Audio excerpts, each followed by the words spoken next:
Expedition 33 has put the fear of God back in me. It has unlocked a new penultimate existential threat second only to the Suzume chair thing.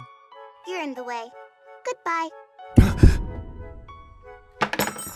When you tell me that God not only exists, but is actively trying to kill me with such frequency and intent that you can set your watch to it, you will find me on the floor. My constitution is not high enough to endure that. But worse than that is this game's ending that has felt actually very narratively satisfying, and I'm quite impressed with how they wrapped it all up, but also haunted me for weeks. And that's not unique to me, because I can guarantee you one of the first questions you will get when you finish this game is, so, did you pick the good ending? Which is really just asking which existential crash out you prefer, because in all honesty, which good ending? While I couldn't find any official stats on the divvy between the choices, a casual self-reported survey I tried out had an overwhelmingly clear winner. So I guess we could call that one the good ending?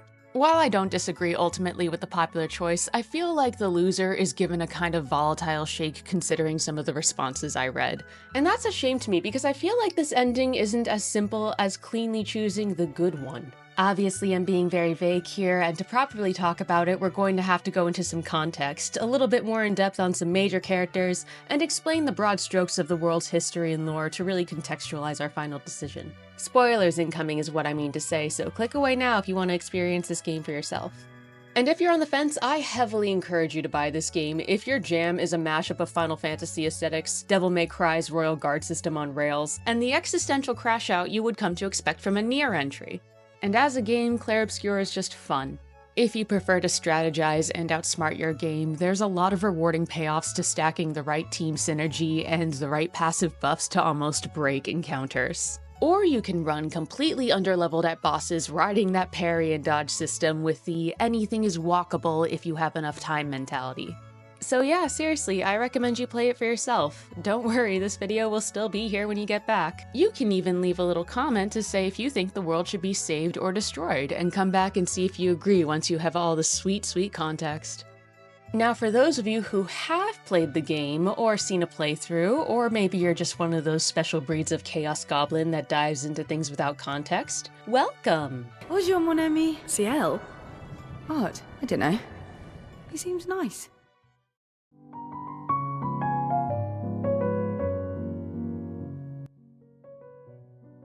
In a vacuous space of creation, under the gaze of a red moon, two characters are dueling for the fate of the world. The man Verso is fighting for its destruction. The girl Maelle is fighting for its preservation. The winner is entirely up to you.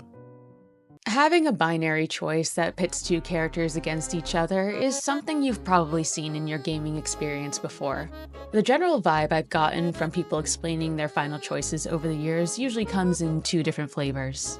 There's the moral argument where you can break down why someone is clearly in the right with receipts and a 20-page essay, and then there's the volatile one where you just hated the character the whole time anyway, so good riddance. There's also the secret third group who just know it's the wrong choice, but you kinda just want to see what happens. This order shall remain in effect until you confirm the death of either myself or Unit A2. You know, maybe we should give it to him. He doesn't really have anything else going for him right now.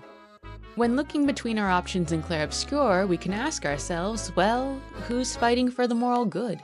Basic character design might draw your eye to how Maelle is a young girl dressed in whites and looks like the picture of innocence against the imposing and tall Verso, an older man in dark, tattered clothing with exchanges that sound like this. Verso, stop!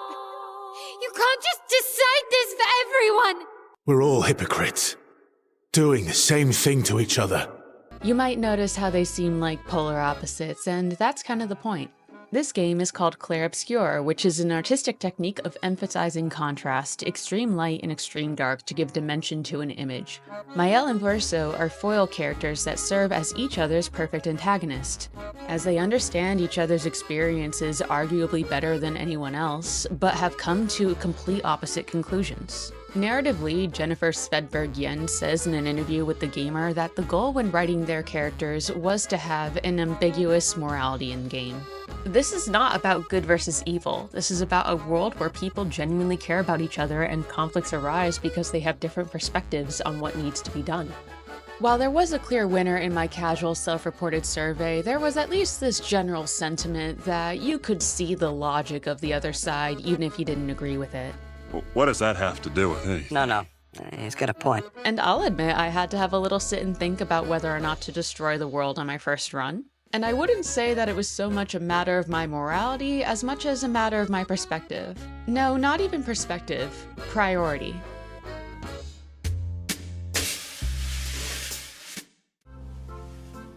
Clair Obscur Expedition 33 takes place in the town of Lumiere, where the residents of the past 67 years have suffered from an annual event called the Gommage.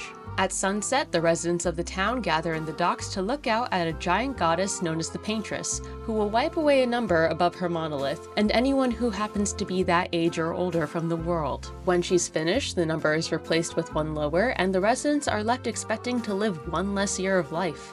Faced with this slow-ticking apocalypse and a preset ticket marking the day they're due to punch out, the residents of Lumiere are generally split into two groups. The first is the people who accept the time they're given, the ones who plan to live out their days seeking what happiness they can. They are the ones who prepare for the inevitable demise of their society and embrace doing the mental math on determining how long they have to live with their loved ones, and consider any form of resistance a waste of time and resources. The second group are the people who see that preordained number for how much life they're allotted, note the circumstances laid out for their city's inevitable demise, and go to speak with the manager, which in this metaphor's case means going on an expedition to kill God.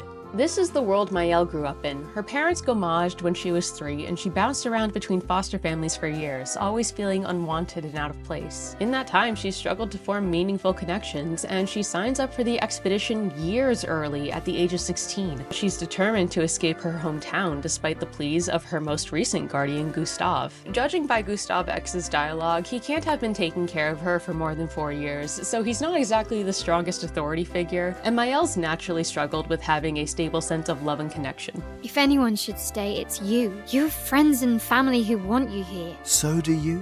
No, I don't. So while Gustave and the other expeditioners are setting out on their last year of life in the hopes that they'll stop the Paintress, Maelle's kind of ambivalent about it and sees this suicide mission as preferable to 6 more years stuck in place. And to be clear, most people see the expedition as a suicide mission. You and I both know the political complexities that necessitate the expedition. It's vital for morale, but it's a bloodless guillotine is what it is. You should put that in your speech. Very motivating. The first Gommage happened 67 years ago after a larger disaster known as the Fracture destroyed most of the world before that. Any remaining land is now taken over by strange monsters known as Nevrons, and no expeditions have come back since the first one. When your best run was your first, yeah, it can be discouraging, especially when you're perhaps thinking that your society is already on borrowed time. They survived that first big apocalypse, but what if that was a fluke? And what if their city is really just waiting for their luck to run out? Now, I don't know about you, but this was enough to have me hooked. I have a special place in my heart for slow-moving apocalypses. Final Fantasy XIII-2 is a game I never want to replay, but I do love the general idea of how much it must suck to be the last people alive on the planet, and that would drive me insane. So the people of Lumiere are aware of their debatably inevitable fate, and have gotten more and more innovative over the years in the hopes that the efforts they make in their lifetimes will pay off in someone else's. And this expedition, Expedition 33, manages to get further than anyone else. Part of that is because they finally developed a new technology that harnesses the magic in the world called chroma. Another part of their success is hinted to be because of Maelle's presence. From the moment she steps into the continent, Maelle seems to have a strange familiarity with the world, and is the focus of most persons of interest. When Gustave dies protecting Maelle, a disgraced expeditioner, Verso, steps in and agrees to join the party to help find the Paintress. And it's explicitly stated that a reason he thinks he has a fighting chance is because Maelle is involved. And in game logic, she is your heavy damage battle deleter, so I can't even argue with that logic. With Maelle, Expedition 33 is able to reach the Paintress's monolith, break the barrier that kept all other expeditioners out, and stack enough passive abilities to defeat her, ultimately winning the day. But when the expeditioners return home to celebrate, the world around them evaporates, and you learn the problem wasn't so simple as God wiping you out once a year for the fun of it. No, the actual problem is that your world is not real. It is a canvas given life by a group of godlike beings known as painters, who can manipulate chroma to their reality-bending will to create life. You are a simulation in the Matrix, a host in Westworld. These godlike figures, the painters, the people who are fighting to tear apart or preserve your world, are all members of the same family. You are caught in the crossfire of a fight between mom and dad, and the 3 children that they dragged into the middle of their business. You see, some time ago, the youngest daughter of this painter family, Alicia, was tricked by a group of people known as the Writers in some unspecified way that allowed them to start a fire in their home. Verso, the middle child and only son, sacrificed himself to save Alicia, but died in that fire. Alicia survived but was left with burns covering half of her face and body and the inability to speak due to damage to her throat. After the loss of her son, Eileen, the mother and matriarch of the family and a renowned magical painter, dug up Verso's old childhood canvas, a play world that he made with masked creatures called gestrels and granduses, and jumped inside to live in it.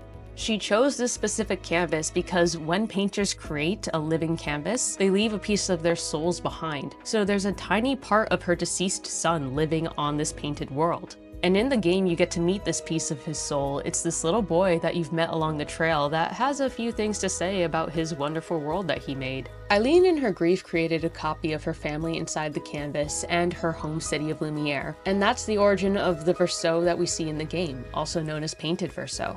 While Eileen painted her first 2 children intact, she made the choice to paint her version of Alicia with her burn scars, forever branding her with the reminder of her mistake on the worst day of her life. Outside of the canvas, Eileen's husband recognizes that Eileen's spending too much time inside the painted world and slowly withering away. Worried for her health and desperate not to lose another family member after losing his son, he jumps into the canvas trying to bring her back out. Their clash leads to the fracture, the apocalyptic event which violently split Verso's canvas world apart and caused loss and tragedy among all of its inhabitants, the humans, the granduses, and gestrels alike. Eileen would have won this fight if she was able to use the chroma in her canvas to fuel her power. However, the eldest daughter, Clair, stepped in to tip the scales in her father's favor. I have my pets in place. She who controls chroma controls the canvas. I can't take her chroma, but I can keep it from returning to her. Clair is the one who created the Nevrons, the beast that would destroy all life and consume the canvas world, locking away its chroma and preventing Eileen from harvesting enough power to fight back against her husband Renoir. Thus, the annual Gommage marks another victory for Renoir and a loss for Eileen. Back in the Paintress world, Clair and Alicia have been watching their parents fight for some time now, and while Clair is eager to deal with the real-world problems of the Writers, Alicia wants to help tip the scales, probably in an attempt to make herself feel useful and make up for her part in Verso's loss. And she jumps into the canvas herself to try to put an end to the stalemate, but is quickly overpowered by her mother's chroma, and reborn into the world as a resident of Lumiere, as Maelle. When Expedition 33 defeated the Paintress, they weren't stopping the Gommage. What they were really doing was kicking Eileen out of the canvas. With no one to stop him, Renoir, the actual person responsible, was able to erase the people of Lumiere in one fell swoop.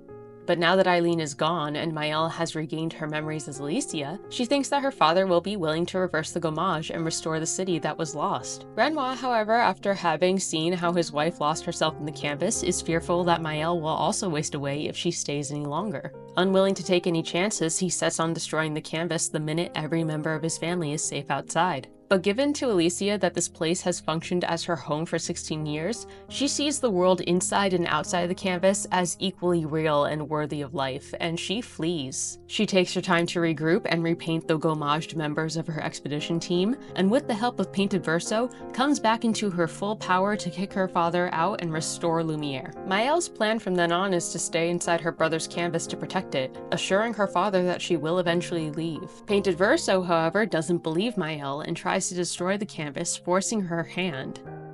The moment I leave, Papa will erase this canvas. This is not worth your life. And now we're back here at the standoff, and you have to decide who is right. I think it's incredibly poetic that the people who are born on opposite sides of the canvas are advocating for its respective destruction or preservation. Maelle, who was born outside the canvas, is willing to sacrifice her life to preserve it. Painted Verso, who was created inside of the canvas, advocates for its destruction for the sake of Maelle. Both are willing to make an enormous sacrifice for the sake of doing the right thing, because to both of them, who have a full understanding of the world and their circumstances, the right thing has come to opposite conclusions of the same question. Does this world deserve to continue existing at the expense of the life of its creators?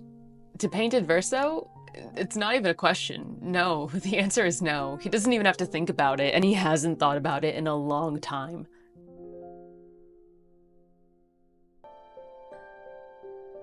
Your father was right to erase everyone is better this way. It was killing our mother. Staying here so long in a make-believe world with her make-believe family. Painted Verso is a man born from a dream, a direct copy of a dead man. We don't know how much Verso knew about the true nature of his existence at the start, but we do know that he was very aware of the painted world and Eileen's relationship to it by the time that we get to the fracture. He worked with Painted Renoir to find and rescue Lumiereans during Expedition Zero, and you can see in his logs for Julie and himself that he killed members of the expedition team because he knew that them threatening the Paintress meant threatening the existence of the canvas. And at that point, you can already see that when he comes down to it, the tally of casualties matters less than the overarching preservation of life. Clair already took our sister. If we want to save our family, our world, our people, we can't take any chances. We deserve to live. All of us. We deserve to exist. But what gets redefined 67 years later is what kind of life he thinks is worthy of being preserved. If you know that death can be reversed in this world for everyone except for the goddess that controls you, once you see it, are you really ever going to be able to see people you've lived your life with the same way again? What does that do to your understanding of the ending of a life? It must have gotten to the point where it was like he was seeing a glitch in the Matrix and all the coding behind it, but realizing that he was also a part of the code. Maelle had a similar experience learning the world she grew up in was a fabrication, but unlike Painted Verso, she learns that she's not a code or a program. She learns that she's human, or Neo, someone who can and will continue to exist if this canvas is destroyed, but also has manipulative powers on a level of a god that she was not aware of. Painted Verso knows that he comes as a package deal with this canvas and this alternate reality, and the only other people he's had to confide in for years are also people who were direct fabrications made with intention by the gods and are aware of the gods. That's Esquier and Francois and Monoko, who all had candid conversations on the nature of their being and their right to exist. Conversations that are not extended to the other expeditioners. The question of how much of Painted Verso's personality and his being is genuinely a part of his authentic self, and how much is him being painted that way, comes with this idea of him lacking free will, of lacking personhood. Yet here I am with you again. Am I loyal because that's who I am? Or because Verso painted me that way? I understand the kind of black and white mentality that has left Verso with the inability to register the personhood of other living beings around him. He's not real, he was a direct creation of the Paintress. Why would that be different for anyone else? But Lune and Ciel and Gustave are not direct replacements. They are people living authentically in this world to the best of their ability and have developed a free will of their own. However, they don't know the full truth about the nature of their world. And Painted Verso doesn't bother to tell them that truth because he doesn't see them as real people, so their consent matters less than how he can use them for his own ends. In order for Verso to get the ending he wants, he is going to betray the trust and will of the team that brought him here. Verso has a patterned history of being afraid to let other people decide for him because he's afraid they'll choose the wrong answer. There's actually this great detail that you can't bond with Lune or Ciel over a certain level until they know the truth of the painted canvas in Act 3, and then Verso is kind of forced to acknowledge that they are more like people and bond with them on a deeper level. And I think it goes to an even darker place than Painted Verso not really believing in the personhood of Lumiere. I think to him it doesn't matter if the people of Lumiere have evolved beyond what the Paintress intended. It's not even like an AI program following its baseline directive without really any comprehension or critical thought, and the programmer's not there to fix it. I mean, at the end of the day, life has been created, these people are sentient, and they are people in their own right, but that does not matter, because at the end of the day, this is a group of ants in a terrarium that he is weighing against the cost of his mother, and he sees himself as an ant, only worthy of life if it is not at the cost of a greater being. Look at this man when he's meeting the painters of the world. He won't even make eye contact. He doesn't believe he has the right to be in their presence. I don't think he will ever be able to convince himself that he or anyone else in the canvas is more worthy of life than the person who painted on it. However, if you were paying attention, you'll remember that we opened from the point of view of Lumiereans in this game, from the point of view of expeditioners. The citizens of Lumiere were already faced with this dilemma, and they already had their answer.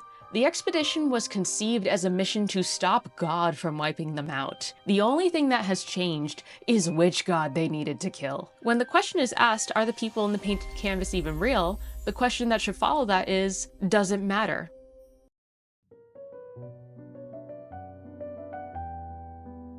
And what would you have done in my position? I wouldn't have betrayed my expedition. I would have warned them that everyone they cared about was about to be erased. That they were about to be erased. I would have told them the truth. Because after everything we've been through, we deserved that. I've seen a lot of people simplify this to the canvas being the equivalent of the Matrix, where the people inside are all just programmed to exist as is. But I think that's a much less interesting question than if this is legitimate life that has been created as a byproduct of grief. Gustave literally made a machine that converts the power source of gods into weapons that they can use to kill gods. You can fight your final battle in France's national uniform. If that is not a demonstration of free will, I don't know what is. What exists inside the canvas is still life, it's just a lesser kind when viewed from the painter's point of view. Given how Renoir apologizes to Painted Verso here, the painters at least acknowledge that they've created sentience. They just also think that as painters, they have the jurisdiction to decide who gets to live and who gets to die. But imagine if you would that one day you learned you were a pivotal piece of God's crash out, that God made you to process their feelings, and that they were getting a little too attached, so for their own good, it was time for you to be destroyed. This is like saying that it would be fine if the apocalypse happened because Zeus and Hera had a fight one day. Like, no, go kick a rock. The circumstances haven't changed for the expeditioners. They already knew God wanted to kill them. Knowing they're dying because God is sad doesn't change the problem. And I think a lot about the motto and the general attitude of the expedition. Come on, we always said the future of Lumiere is more important than any individual life, yes. Do you still believe that? 67 years of expeditions have gone by. The death toll is enormous. There are literally mountains of bodies. Was that really all for nothing? Are we really going to give up on our own civilization for one person? And even Verso, who sees himself as a man with no right to live because he is an illegitimate copy, is wrong if we use this sense of logic because he is the same but different. He is his own person, capable of acting on his own will to move against his creator. You're all cousins. Same, but different. Right, so, maybe it's that. The Gestrels in this game, these little puppet guys, have a form of reincarnation that is fascinating to me because it's actually a perfect reflection of Verso. Death to them means something different. Minoko and Noko are two Gestrels that are long-term friends. Over the years, they have been taking turns raising one another as father and son. Whenever one died, the other would reincarnate them and look after them until adulthood. The problem is, after resurrection, the personality and memories of the Gestrel that died don't survive. We can bring Noko back to life. It will be a different Noko. The one you knew is gone. In a sense, you're just giving new life to the same body, and we see that executed when we resurrect Noko, and he has no memories of Minoko. The question then becomes, well, what's the point of resurrection if the mind and memories aren't preserved, and this is an entirely different being for all intents and purposes? Well, the bonds of love and relationship are still there. Minoko had a relationship with the previous Noko, and the legacy of that is what will carry on into this next incarnation of Noko. But this new Noko has done nothing to deserve that relationship. But does that mean that he is any less deserving of legitimate life and happiness than the original Noko just because he's not exactly the same and doesn't have those memories? It kind of comes down to how you define the validity of life. When you look at this from the perspective of Lune and Ciel and Gustave, or even Maelle, who was born and raised for 16 years as a Lumierean, it's less of a matter of ants in a cage and more the idea that one life, the life of a grieving mother, is worth more than hundreds and thousands of individuals. I'll finish what you started. I'll save them, Gustave. Emma, your apprentices, everyone. You can leave it to us. So Maelle, protecting this canvas, protecting the fragile ecosystem, is valuing the lives of many over the one. which I think brings this nice little closure to her character arc, where she joined the expedition to escape her hometown, feeling unsure and out of place, but now sure of herself and her purpose and her being, is willing to dedicate her life to the preservation and restoration of Lumiere. If it came down to simple numbers and how much value you attribute to canvas life, this could probably come down to an altruistic trolley problem. But the fate of this canvas is not as simple as a numbers game, because these two characters are not only fighting for what they think is right, but also for their innermost desires, and things get complicated.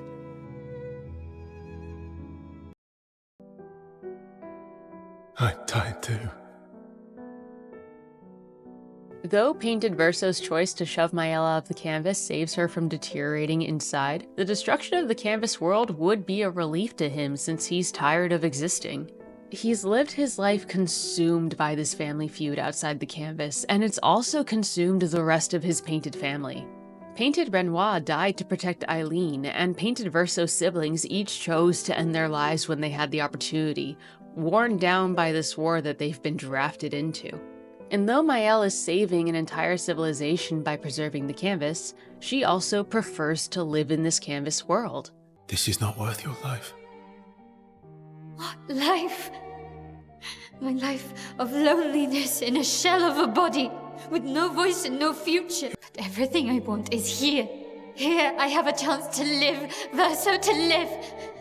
When Maelle thinks about going to her homeworld outside of the canvas, we're not given much to look forward to. If you haven't noticed throughout the game, Eileen is not the most, supportive mother. She didn't have a favorite, but if she did, his name would have been Verso.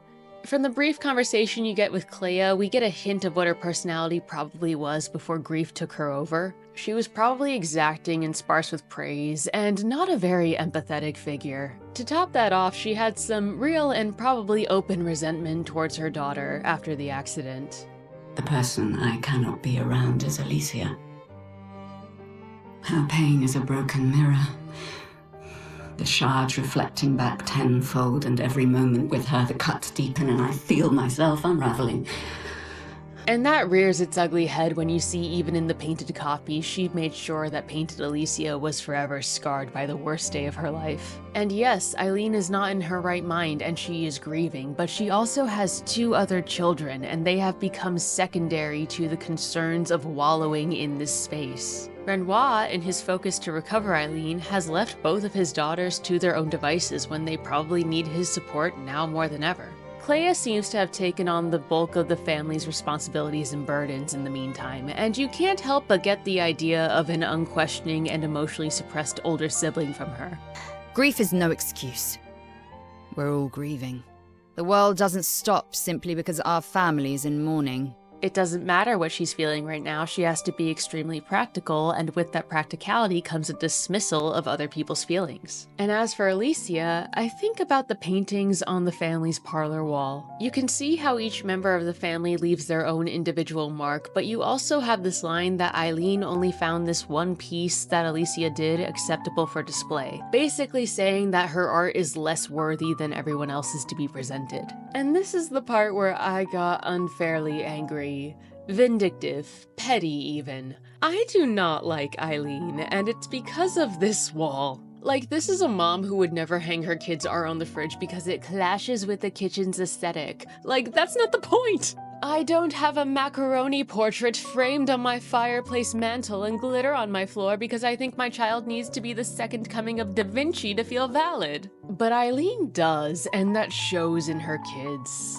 And it especially shows in Alicia's insecurities. In the canvas, art reflects life, and as Maelle, Alicia struggles with feeling alienated and unwanted by her birth parents and the subsequent foster family she had growing up in Lumiere. But with people like Gustave in her life, she is proven wrong over and over again that she is loved, and she is constantly reassured that she is worthy of that love by just being herself. The general point being that Alicia's life in the canvas as Maelle is an answer to her mother's dismissal in the real world. In the canvas, Maelle has the unconditional love she always wanted and a sense of herself in the world that makes sense and makes her feel more confident.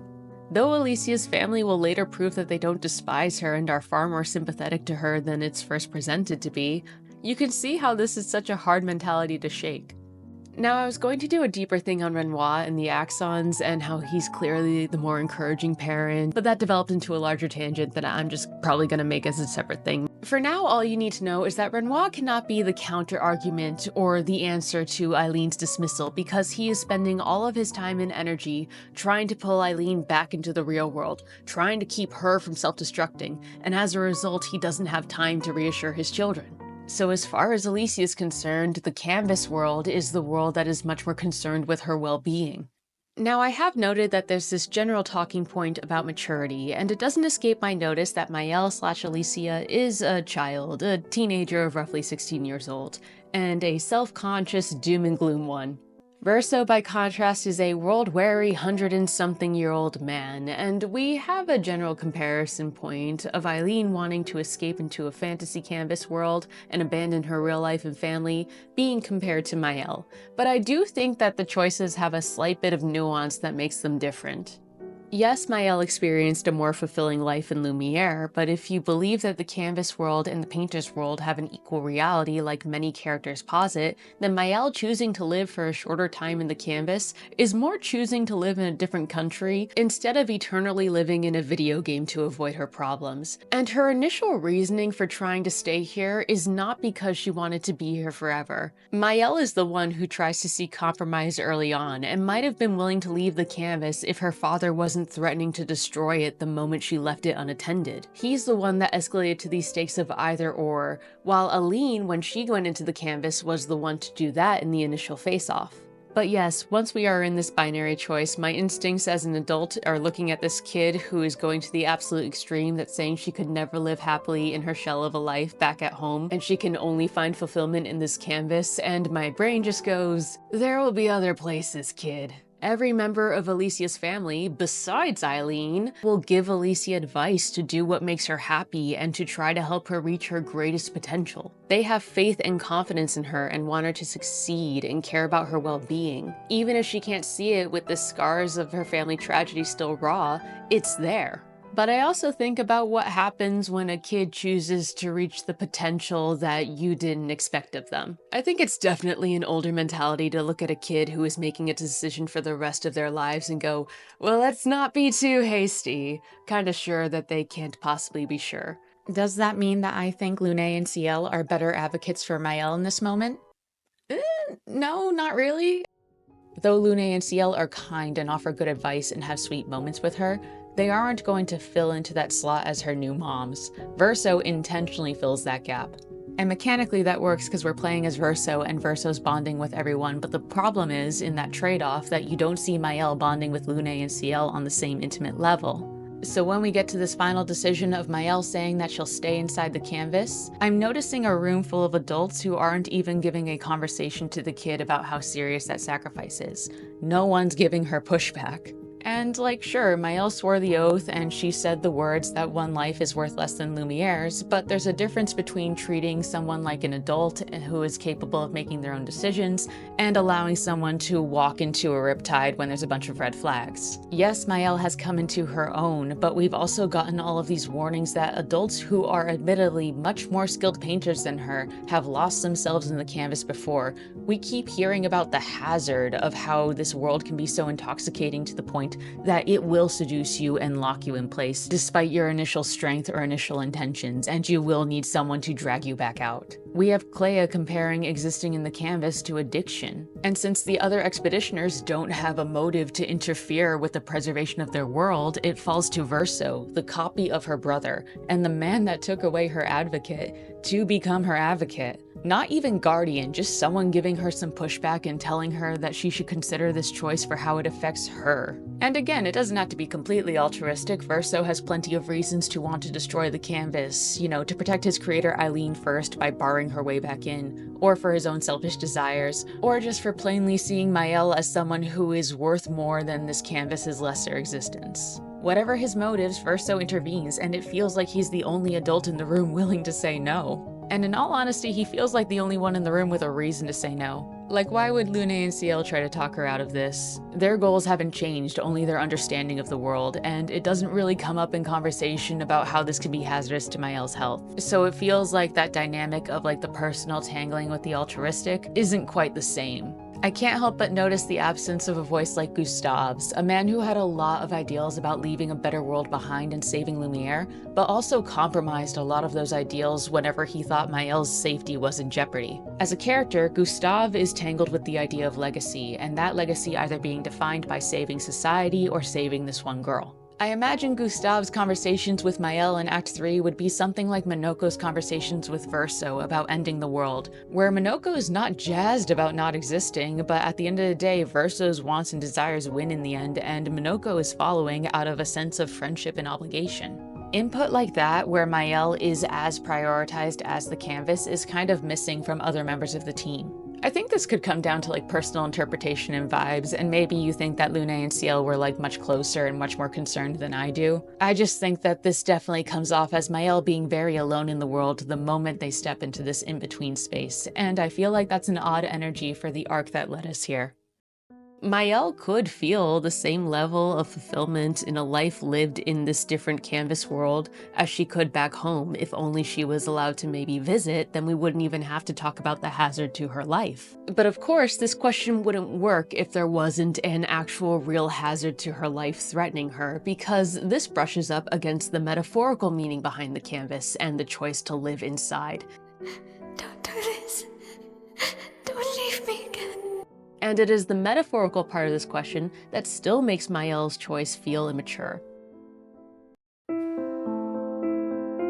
This is a game and a world that is about death and a loss and a legacy. Death is permanent in our world, and we all have to deal with loss and grief when the time comes. To avoid that fact is to avoid reality, to ignore an indisputable fact in the favor of fantasy. You'll notice that I've been talking a lot about the stakes of this game on a literal level, weighing the cost of human versus individual lives and breaking up the questions of morality based around that. But choosing who wins this final fight is also a matter of symbolic significance. While I can shout from the rafters all day that the Lumiereans have free will and are beings of consciousness, the question of does that matter comes back into play when the intention of the art is made clear to us. On a meta level, the canvas world is a metaphor for refusing to let go of the memories of a deceased loved one. For the sake of the living, we must part with the dead. There's a lot tilted on the scales in this story to make you delegitimize the lives inside the canvas that comes from a regular person's familiarity with escapist fantasies. Even though the world outside the canvas, the world of the painters versus the writers, is equally as fantastical and has magic that is real, it feels more real to us than the world inside the canvas. I'm no psychologist, but I'm willing to bet that you'd rather go another round with Millennia than do your taxes. And I think about that for how artwork can capture a heightened emotion. The loss of Verso is not world-ending, but it feels like it, and resolving the problems of a world-ending apocalypse can have fantastical answers solved by a show of force and the friends we made along the way, and that will feel much easier than having to deal with the death of your brother. If you choose for Verso to win this fight, Maelle is booted out of the canvas against her will and forced to visit her brother's grave with her family. Maelle will stay behind a moment longer and wave to the memory of the friends she made in the canvas before they dissolve away, the legacy of how they inspired her living inside of her. If you choose for Maelle to win this fight, Painted Verso continues to exist against his will. He's allowed to grow old, but he was begging to no longer exist. And I think that's the rub, is that Maelle doesn't just choose to live in Lumiere with the pre-Gommage population that she was familiar with. She chose to resurrect her brother, signaling that this is about more than just preserving the world that had naturally evolved. This is also about preserving Verso, about avoiding the feeling of having to confront his loss. I just wanted to live this lifetime together.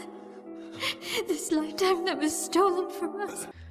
I actually wanted to go off on a little tangent here about the writing because I think there's a part that gets a little sticky when we get to the ending, which is that the conversations that have led you to choosing this ending are different from the endings themselves. While I've been talking about Maelle's motives as altruistic ones, and that's how her rationale is framed for a lot of the game, with her acknowledging the loss and her family issues and finding peace with her trauma, but also finding legitimacy in the new lives around her from having lived in this world for so long, that's not the ending executed. The ending executed seems to be a runoff of the emotions that Aline set up. The first time you hear about Maelle thinking of avoiding her home in the canvas, distinctly choosing one instead of wanting to keep both alive, is this conversation here with Verso. Verso. She's shown a few insecurities if you've gone to the Reacher in Act 3, but she's also had a lot more time to interact with other creatures and gain a deeper understanding of her family in that time that would be otherwise encouraging of her. So while I won't say that the conversation wasn't seeded throughout little pieces on the way there, everything up to this point has been the energy of, Dad, could we not burn down the ant farm because Mom is sad about my brother?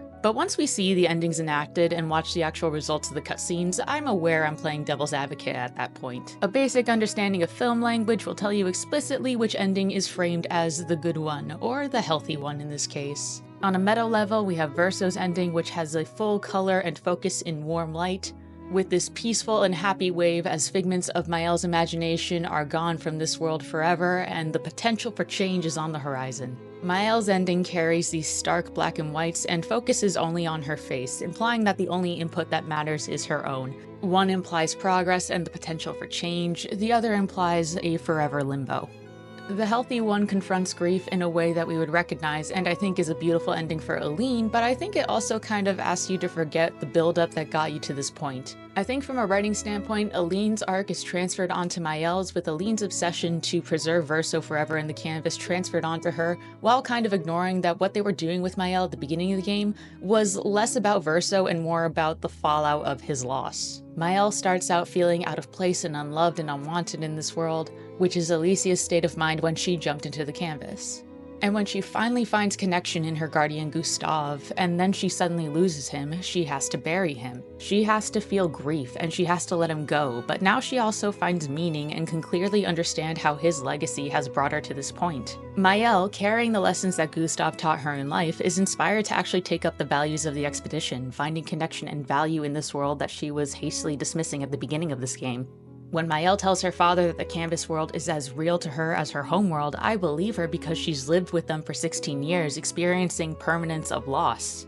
The Alicia and Maelle that we've been shown is one who is not so much concerned with preserving her dead brother's memory, as much as repairing the damage to the world that's caught in the crossfire of her family's affairs. It comes off as more of an apology than an indulgence. So when we get to these multiple boss fights, it felt more like a god becoming mortal and finding value and contentment amongst mortals and trying to shield them from the whims and will of other gods. This is a very different set of rationale than a god enacting her own will on the world to make the mortals act as she pleases. Which is what this ending kind of implies with these uniform whites and the whole town coming to the concert instead of a general crowd that might attend with posters and, you know, like, the vibe.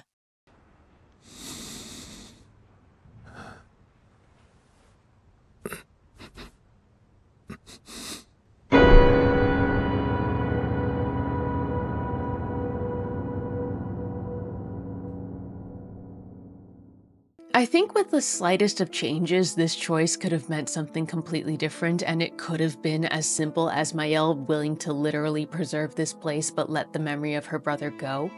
But the moment the Gommage takes out everyone and it's now up to Maelle to repaint this world, it now becomes a matter of her having a choice in who lives and who dies. She is no longer a mortal living under the thumb of gods like every other Lumerian.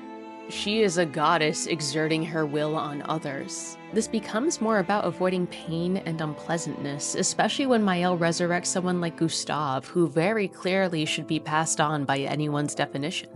But death doesn't mean death anymore, and she makes the rules, so what's stopping her from just bringing back whoever she wants? I have to ask, what's the difference between her painting Ciel and Lune and Gustave, and Eileen painting her copy of Verso? Maelle's argument of the canvas being as real as her homeworld kind of loses weight if she manipulates it to the same degree as her mother to avoid deaths she'd rather not have happen. Now that conversation I had about life being legitimate, though it is a different shape, holds less water when you're stuck with this final frame implying a picture-perfect lineup, implying ultimate control exerted over something she previously did not control. The letter of this choice ultimately holds more weight than the spirit for me, which kind of sours selecting this option. But I do know that for other people, the spirit significantly outweighs this. It might not bother you, and I know for a lot of hardcore advocates of Maelle's ending that this is ultimately not enough to tip your scales, but I do actually think from a writing and framing standpoint, like on a meta level, when the writers were pacing out this game, I think something kind of got lost in the winds. You can't quite see this and not instantly draw parallels to a show that somebody is putting on for themselves and no one else. But I also don't think nothing of value is lost here. If you're like me and you read this article and you see that you play as the Lumerians first, and you're given this choice, you at least might note that you're prompted to think of the people in the canvas as being people with legitimate perspectives. And when I think about this choice, I think about how this tragedy is not something that I think is insignificant. I just think that the tragedy of the loss happened way earlier, at the end of Act 2, where this life, whatever it was unequivocally, arbitrarily annihilated. How much you think Maelle's repainting of the world holds water can be up to you, but I am also thinking about the senseless destruction of this art as art. I am thinking about this moment and the choice we were never allowed to make. Even if this is a canvas, this is still something beautiful and neutral being destroyed for the sake of one individual. When you clear out a loved one's closet after a loss, it's not like you don't keep anything when you're grieving. I don't know about you, but I have keepsakes for my loved ones. I have parts of them that inspire me, and furniture, artwork, music, clothing, all of it reminds me of them when I use it. However, my relationship with the art is not all-consuming. Because if you have a healthy relationship with grief, there's nothing wrong with keeping parts of your loved ones with you. What's happening here is that obsession has warped this canvas into something much more significant than it should be. That obsession, that refusal to see a jacket as a jacket and not a final lifeline of someone you lost, is the problem. Because to Verso, this canvas was only ever just a canvas, and his family made it into something completely different.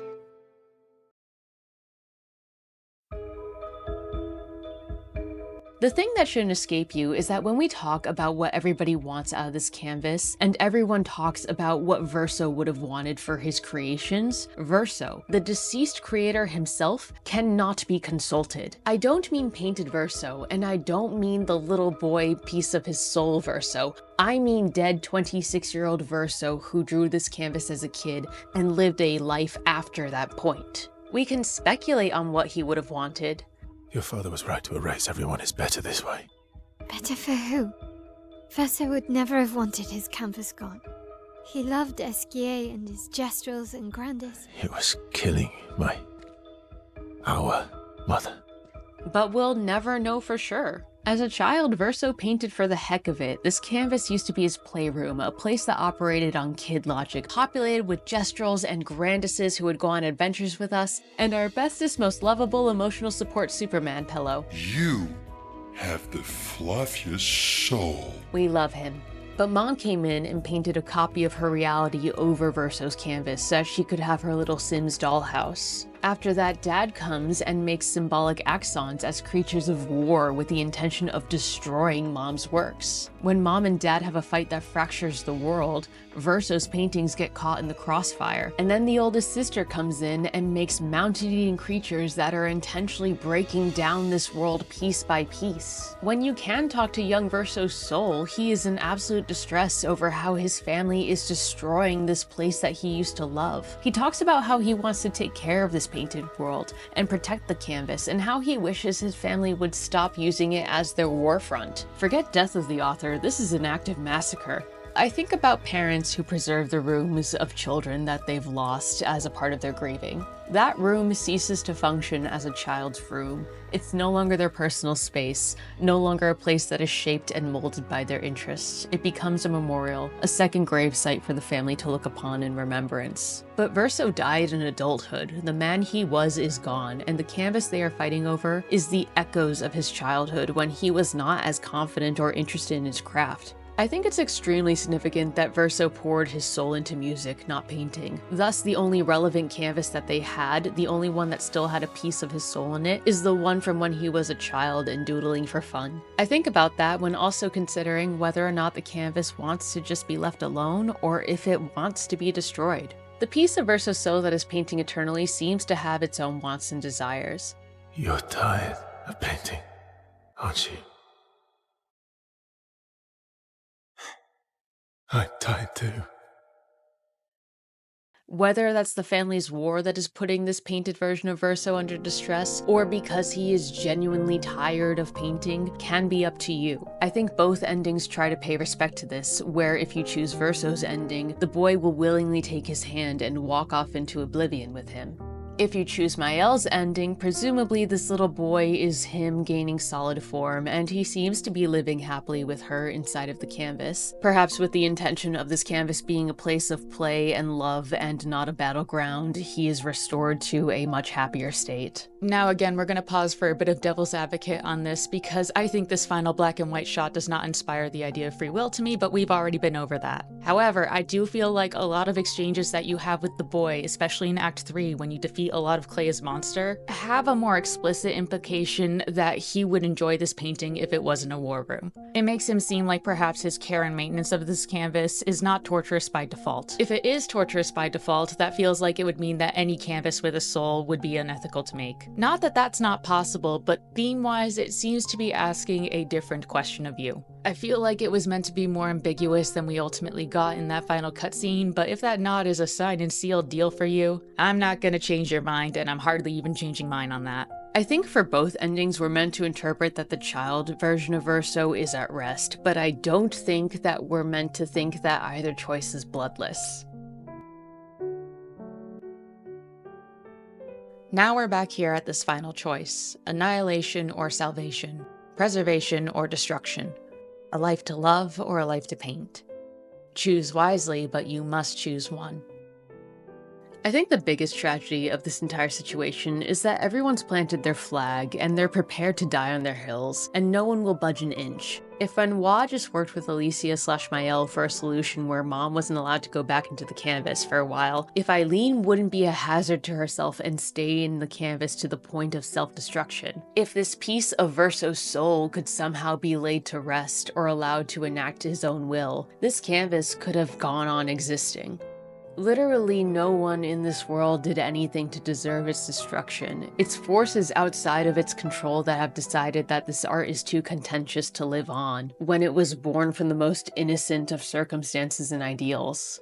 There's this really annoying rusty nail in the wall that's hanging in the middle of this argument that the canvas has to be destroyed for the sake of the family. There's no other way for Eileen to move on, no other way for Alicia to muster the courage to face her life outside the canvas. There is no neutral ground. While we're talking in circles about the legitimacy of the people in the canvas world weighed against a single painter's life, a question I can't help but think of is, why are they on this scale in the first place? Remember how I said Painted Verso isn't willing to trust anyone else will make the right decision? Because of that, I think he kind of locks himself into this pattern of extremes, destroying all avenues to branch into a third option. He doesn't tell the expedition team about the true nature of the Paintress before they destroy her, unable to see the value in 33's perspective or unwilling to believe that they would listen to him. He doesn't give Painted Alicia's letter to Maelle, the one that basically urges Maelle to find some kind of resolution between their two worlds that's not just picking a side. He lets Gustave die, the idealist and father figure who seemed to compromise a lot of his values for Maelle's sake, who arguably would have been an incredibly important voice as like a mediator. At the end of the day, that hope, that desire for a third ending that is doomed to never come, is what haunts this choice. The problem doesn't come from the canvas itself, but from the fact that it's weighed against a human life, the fact that obsession has brought it to this point, that the many hands grabbing at it are threatening to tear it apart. And when it comes down to it, the canvas has already been irreparably damaged. Everyone's hands feel forced because of what they prioritize and what they believe are inevitable fixed outcomes or patterns of behavior. Painted Verso doesn't believe in a world where this canvas can keep existing and his mom will still be okay. Renoir doesn't believe in that world either. Painted Alicia had hope, but Maelle wasn't given much of an opportunity to negotiate. And at the end of the day, she also thinks in extremes, believing the world outside and inside the canvas to only be capable of providing comfort or grief. And you, the gamer, are caught between unstoppable forces meeting immovable objects. Our choices suggest that whatever we choose is permanent, the thing that will go on forever, and we might trick ourselves into thinking it, but we know that things aren't always fixed in place, that though contrast makes a stronger image, reality is composed of more neutral tones. Do we think the family battle has ended just because Alicia kicked Renoir out once? Do we think that this father is going to give up on his daughter, or that he won't ever cool down and that Maelle won't have another opportunity to try to convince him to keep the canvas intact impact if she leaves? Do we think that Eileen will never reach a point of acceptance of her loss or would never be able to apologize for blaming her daughter outside the canvas? Do we think that Alicia could never live a fulfilled life in the real world? Do we think that there will never be another canvas? Clair Obscur is about highlighting extremes, heated emotion, high tension, a light in the darkest of times, a shadow in the brightest light. A side has to be picked and you have to deal with the consequences. So when you see this final confrontation and you see these two facing one another and you have to choose the winner, it's not so much a question of did you pick the good ending, but could you dream of a better one?